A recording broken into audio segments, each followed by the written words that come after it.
1 tetor 2025, jemi në ditën e hënës. Muaj po fillon në tone pozitive, kemi disa vendosje të cilat do të na mbështesin gjatë gjithë kësaj dite. Përshëndetje, unë jam astrologja Denisa Shyle. Do të flas në lidhje me ndikimet astrologjike që do të kemi gjatë kësaj dite.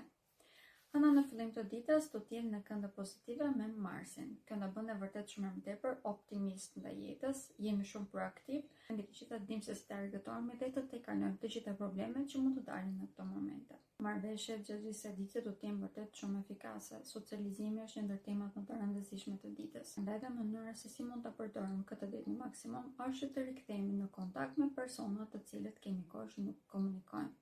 Është një ditë vërtet shumë efikase edhe për të zgjidhur problemet që mund të ekzistojnë brenda familjes. Por pas orës 19:14, hëna do të kalojë në zbrazë e tij dhe do të qëndrojë deri në orën 4:13 të mëngjesit të ditës së martë. Po është një periudhë gjatë të cilës mund të kemi vështirësi për të përqendruar.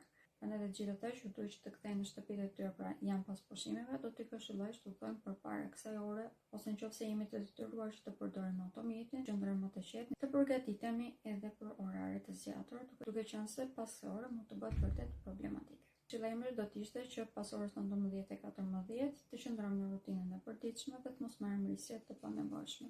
Në qoftë se e bëjmë këtë dhe nuk veprojmë në mënyrë impulsive, do të shmangim të gjitha problemet që mund të dalin në sipërfaqe. Gjithsesi, marrëdhëniet familjare në këtë orë mund të jenë pak më problematike, sidomos në qoftë se ndodhemi në situata stresuese. Faleminderit të gjithëve dhe më ndiqni për informacione të tilla në lidhje me astrologjinë dhe me yjet.